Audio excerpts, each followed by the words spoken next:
Hello, D-Gens. Welcome to Degenerate Take.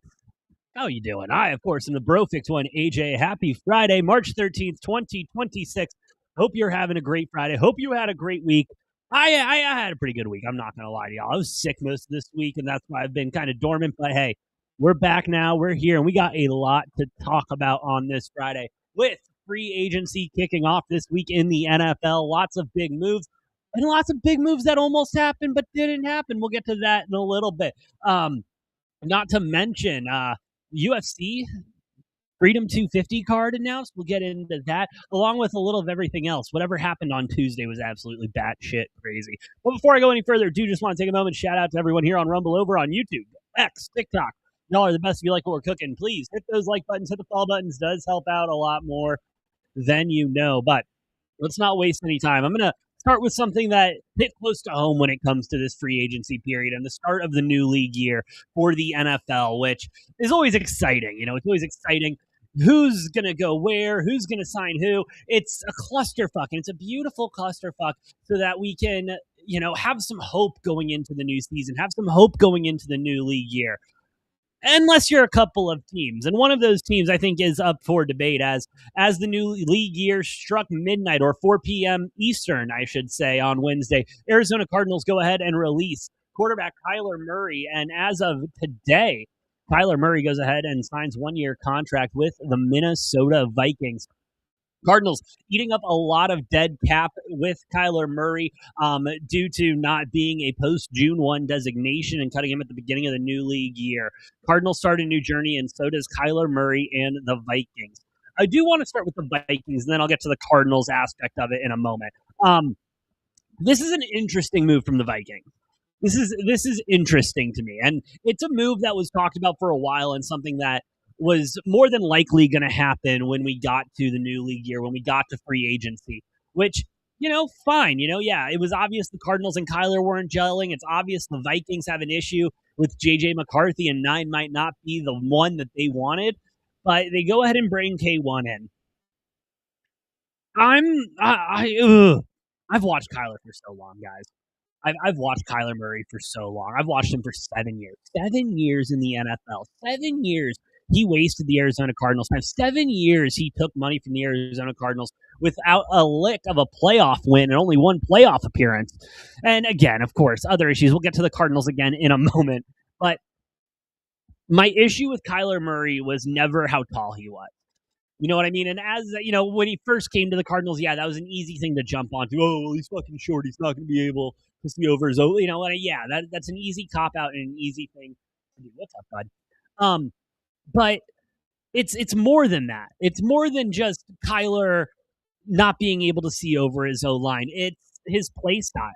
And his play style is what got him drafted, and his athleticism is what got him drafted. Again, one of the only person I believe to be drafted in the top 10 in both the MLB and the NFL. The guy is a freak athlete. I'm not trying to take anything away from him whatsoever. But the end of the day, it's the play style of him. And what made him so exciting and so must-see and must-draft when he first got to the league is now at a detriment to him because that's not how he plays anymore. And Kyler, I'm sorry, brother. I really am, but you're just not a pocket passer. And I know it's scary after injury to get back out there and trust your knee, trust your leg, and trust the guys around you. But you got to be able to do that because Kyler is not going to make it as a pocket passing quarterback. And that's what we got the last 2 years of Kyler Murray. You want to know why Kyler didn't work out in Arizona the last couple of years? It's because Kyler Murray stopped being Kyler Murray. He tried to be a different quarterback. He tried to be a game manager. He tried to be a pocket passer. And the way Kyler is built, he's just unable to do that. And now, yes, after the first couple of years before Kyler got injured, where defense is starting to wise up and how to contain him and how to get to him. Absolutely. At the end of the day, these are still grown-ass men getting paid a shit ton of money to come and track your ass down. I would expect nothing the less, but still, he should know, and he should have developed to a point where he knows when to use that. And maybe, you know, spending some time with the quarterback whisperer, Kevin O'Connell, will be able to put him back into that mentality. Overall, though, I think this is this is the equivalent of getting a cut on your knee and your dad telling you to rub, some alcohol, rub some dirt on it. You're trying to rub dirt on a wound, and what happens when you rub dirt on a wound in the real world? You get an infection, and I think that's what you have here with Kyler Murray. Not really one that people are standing up for him saying, God, what a great teammate, what a great locker room guy. Not a lot of people from the Arizona Cardinals sending him well wishes or anything like that. I don't know if a lot of people would show up to his birthday party, is all I'm trying to say.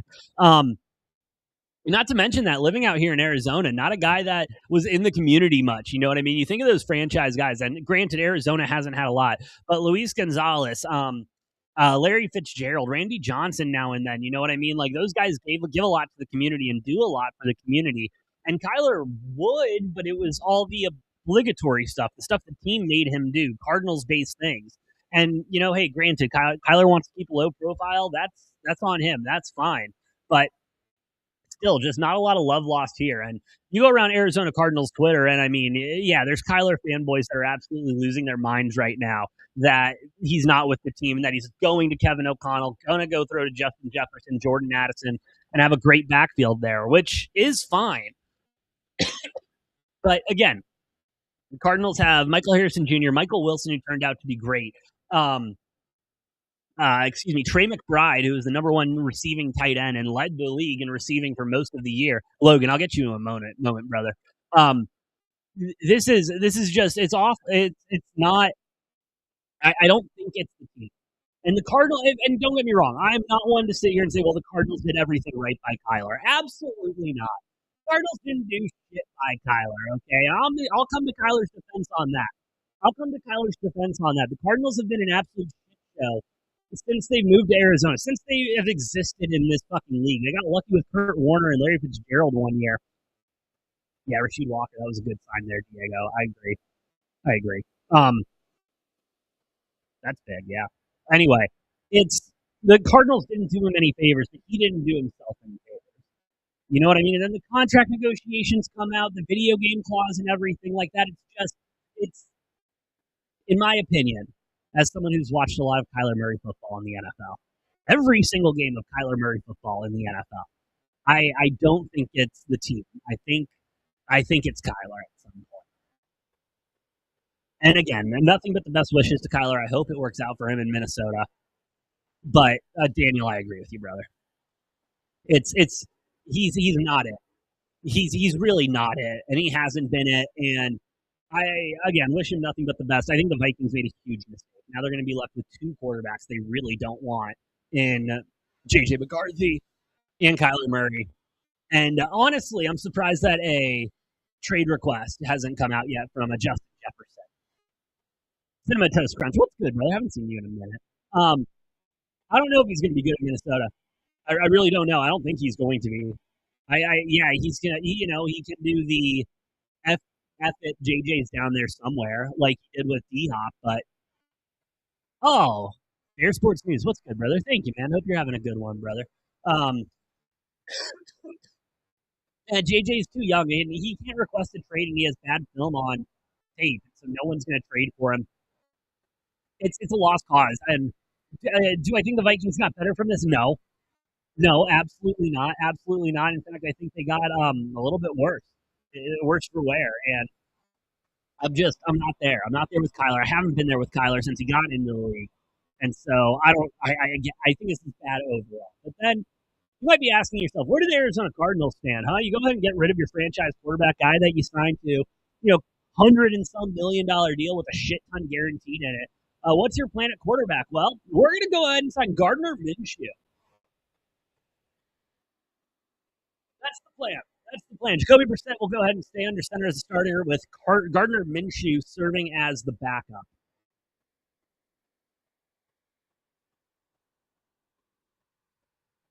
Yeah. And, here's the thing, okay? I'm a big Gardner Minshew. I love Gardner Minshew. I love the fire. I love the flow. Love what he brings to the locker room. Nothing against Jacoby Brissett. Absolutely nothing. I thought he played fine last year, and he'll do fine again this year, and he's a good guy to have. He'll be a good guy to have in this transition period here. With all of that being said, it's very clear what the Arizona Cardinals' intentions are this year, and that is to somehow get their way to the number one pick to get into the Arch Manning sweepstakes. And Mike LaFleur, I am so sorry. I've just seen this script before, and we did it with Kyler Murray. We're going to do it again here now. You're a lame duck head coach. That's for damn sure. You're a lame duck head coach. Hey, have a good weekend, Tyler. I hope you're having a good one, brother. We did this with Kyler. We did this when we drafted Josh Rosen. Fire the coach, fire the quarterback, draft the number 1 overall, and then bring in the college guy. Steve Sarkisian, he hasn't said that he wants to go to the NFL, but I definitely think there's an inkling for him to go to the NFL. And so I see the Cardinals copy and pasting what they did with Kyler Murray and Cliff Kingsbury, which leaves the Cardinals in yet another very shitty situation. And could it all be different? Could it all change? Absolutely. Pigs will fly one day too, I'm sure. But again, the unbelievable mismanagement of the Arizona Cardinals needs to be studied in business schools. It really does. And I mean, we get propped up a little bit because we're in the NFC West, and the NFC West has been good for so long.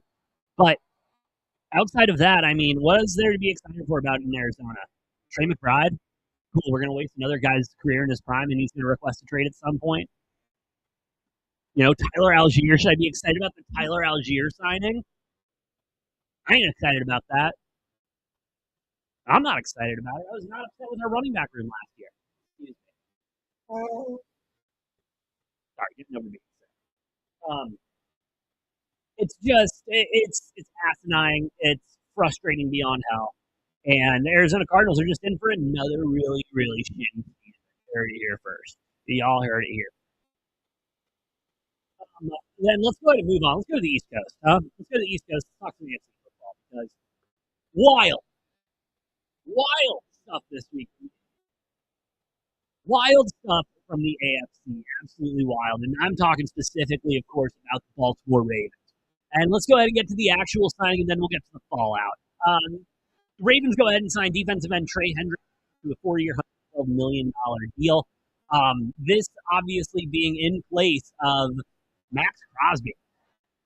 Max Crosby reportedly was going to be traded last Friday, last Saturday. This news was coming out. Max Crosby to be traded to the Ravens for 2 number 1s and I believe another here.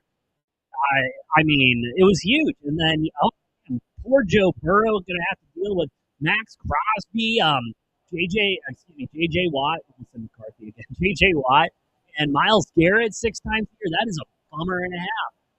Oh, never mind. The fucking physical doesn't come back well. They don't think he's going to be healthy or anything like that. I mean, wild stuff. Again, something that we've never, haven't seen really in the NFL. And everyone wants to go ahead and just start ripping.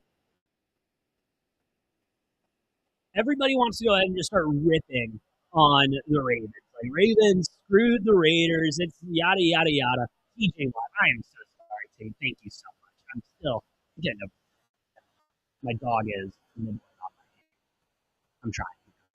But, and then, everyone comes out, insiders come out, the NFL people come out, and they say, this is totally normal. It's something that's in every contract, it's all pending the physical. You always see that it's all pending the physical, and this time the physical didn't come back as how they liked it. Okay. No. I listen, and I respect their job and everything. They got to do what they got to do.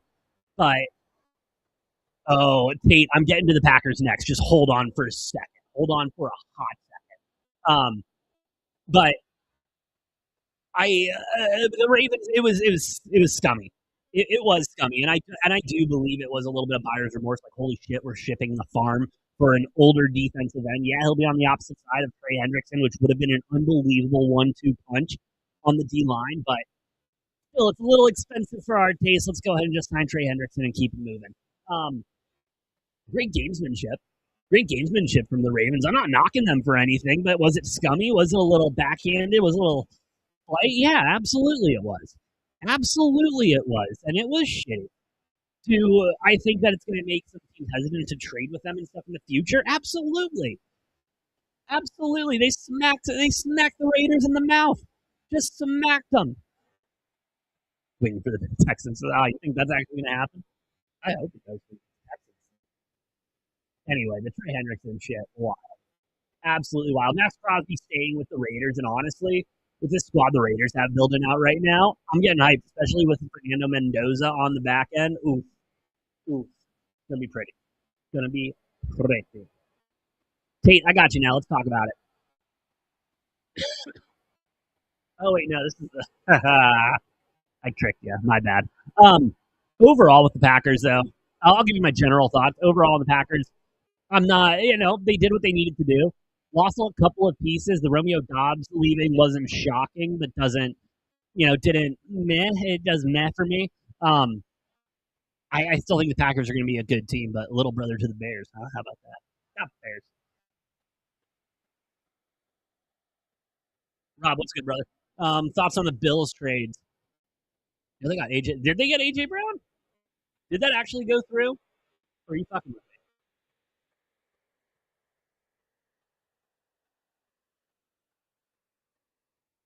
That did not happen. On Twitter all day, I would have saw it. And it's the Rams and the Patriots reportedly that are in the line. Anyway, all good, Rob. All good. Where was I? Oh, here we go. Let's just get to this. Packers. Zaire Franklin. I like that. Sky Moore. Have fun with him. Um, it doesn't do much for me. It doesn't do much for me. Again, we talked about the Vikings at length. Kyler Murray is going to be something there.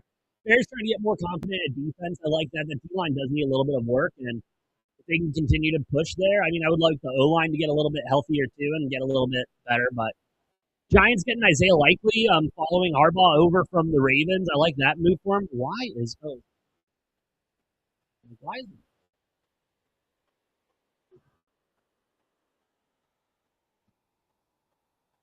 all over my camera?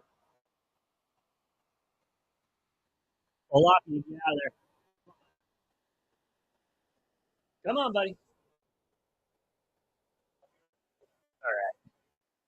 My camera doesn't work. One of them does. Let me do that. Let me do that. No, well, okay. Huh. Hey, there we go. Thanks, Olaf. Anyway, um, anything else? Oh, Tua to the Falcons. I mean, you got two left-handed quarterbacks that I don't think can write with their left anyway. But it's a rough situation for the Falcons, and I don't know what the hell Kevin Stefanski's going to do is doing down there now. But um, Seahawks, the re-signing of Rashid Shaheed, I think, is big. People don't understand, I think, how much of an impact he was on the Super Bowl run. Jay, thank you for the follow, brother. Appreciate you, dog. Um, but yeah, man, I like it. I like it. Cardinals, this just makes me want to cry. Oh, Mike Evans. How did I almost miss out on that? Mike Evans to the 49ers. Absolutely wild. And I will say, shout out to everyone on Twitter. I've absolutely been loving the memes on Mike Evans' hamstring and the substations. It's absolutely awesome. But we'll see if hey, it might have something to say about that. But yeah. Oh, and then just kind of buried in this whole thing, Kenneth Walker, the Super Bowl MVP. If you ever heard of him, yeah, he went to the Chiefs. He went to the Chiefs. That is exactly what the Chiefs needed. That is exactly what they need, help back there in the running back. Because even if, let's say for fun, that, Patrick Mahomes is ready week one. He's ready to go week one. He's ready to roll. He's not going to be the same Patrick Mahomes. He's not going to be as mobile. He's not going to be able to sit, and he's not going to trust it as much. Just like we've seen with other quarterbacks that have come back from a similar type of injury. Having a strong running back in the backfield that you can trust, like a Kenneth Walker, is going to be your guy there. Going to be your guy there. I like that a lot for the Chiefs. And congratulations to Travis Kelce announcing he's coming back for one more year. That's a move. That is a move. Anything else that really stuck? I like the David Montgomery move for the Texans. Makes sense after they released Joe Mixon. I like that move a lot. Reed Blankenship, that's not going to get enough love. That's a great signing. Bills DJ Moore, that's fine. They need a number one out there. Is DJ Moore the number one? I'm not sure. Yeah. Free agency was fun, guys. Free agency was fun. Oh, that's right. This is wild, guys. It's absolutely wild. NFL has come out and said, listen, DJ Moore and Shakir is more. We'll see. We'll see, Tate. I hope so. And I mean, Josh Allen, he'll be able to get the ball to him. I'm not worried about that. And I kind of liked how the Bills performed last year with the, hey, let's just feed everybody type thing. But with that being said, you still need that guy that you can go to in crunch time. And I don't think they have that yet. And I don't think it's going to be DJ Moore. And I don't think it's Shakir, if we're going to be completely honest. Um,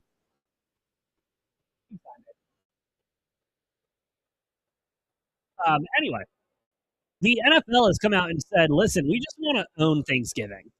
We want to own Thanksgiving. Field Yates putting together what this would look like, and talking about the NFL playing a game on Wednesday night, the night before Thanksgiving. So there would be the Saturday before a full college football slate, full NFL slate on Sunday, Monday night football, action on Tuesday, Wednesday NFL game, 3 Thanksgiving Day games, a Black Friday game, rivalry week for college football, a Sunday night slate, and a Monday night football game.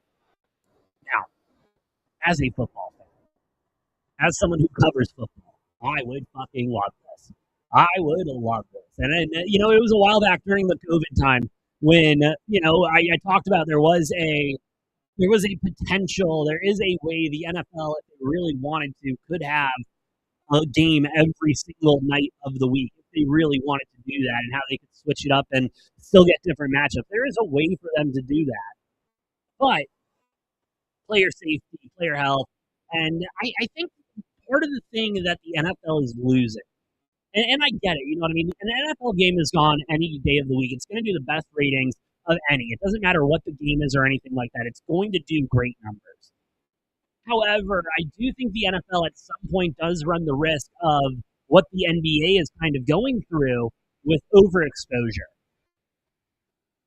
And do I think it'd be fun for maybe a year or 2 years? That NFL game on, that'd be fun. But you know what I mean? Like, as a married man, that's going to be hard to explain to my wife.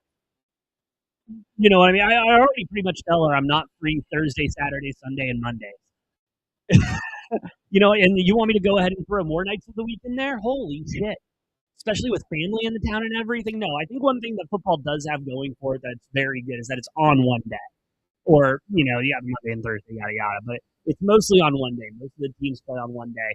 So you can, just block off your entire day. But with that being said, money is money. Streaming services will pay billions upon billions of dollars, I'm sure, for that Wednesday night NFL game.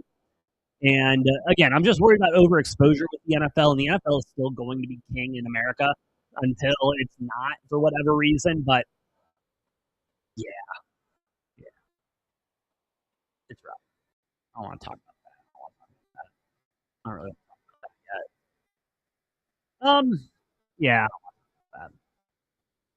big NFL show. I do want to shout out America. And I guess I should shout out Italy. Shout out Team Italy, keeping America alive in the World Baseball Classic because the dumbasses in our management team don't know how the fucking rules work. Excited for America Canada today, hoping for a good belt to ask tonight. We need to do it after the Olympics. Can't let Canada send us home in the World Baseball. That's all I'm going to say. Okay, I'll talk about this. We got it. We finally got it. We got the UFC Freedom 250 card that will be live June 14th on Paramount Plus, with the main event being Gaethje versus Ilya, and then you got Pereira and Gain, O'Malley, Zabi, Rufi and Chandler, Nicole and Daukus, Lopez versus Garcia from top to bottom. Oh yeah, I know what they're doing. I know Gaethje. I know. This is the card that we're gonna get for that fight, and at initial look, I wasn't as upset about it as other people were. Oh, hey, the real Zeke Wheels. Thank you for the follow, brother. Appreciate you, dog. I was not as upset about it as everyone else was. I know there were a couple of dream fights that people were hoping for. I know people were hoping for, a Connor to be on the card. I know people were hoping for, maybe O'Malley to have a different opponent. Same with Nickel. But at the end of the day, I do think this is a strong card, anchored obviously by Gaethje, Ilya, and it's awesome. It's awesome. And I'm a big Justin Gaethje fan. And if you've watched the show long enough, you know that. Went to UFC, what was that, 324 in January, and saw him fight 326, saw him fight there. That was awesome. And there he is, Diego. That's what I've been loving. That's what I've been loving, Diego. Gaethje getting sent into retirement home after this. Brother, that's what all them Patty the Batty fans were saying. That's what they were all saying. And Gaethje just wiped the floor with him. Granted, it went to decision, but still wiped the floor with him. Early leaning on Gaethje. I think Gaethje looked the best he's looked in a long time in that Patty fight. Ilya, we haven't seen him fight as recently, so maybe a little recency bias there. But at the end of the day, overall, I think this is going to be a strong card. I think this is going to be a great event. It's going to be up there with what they did at the Sphere with UFC and La Noche or whatever it was called. I think it's going to be a solid event. I'm excited for these fights. It's going to be epic. It's going to be epic. But yeah, hey, that's all the time I have today. Thank you all for listening. Thank you all for watching. Shout out to everyone here on Rumble, over on YouTube, TikTok. Y'all are the best. If you like what we're cooking, please hit those like buttons, hit the follow buttons. It does help out a lot more than you know. But with all of that, thank you again for tuning in. Have a great rest of your Friday. Good luck. God bless. I'll see you all next time on Degenerate Takes.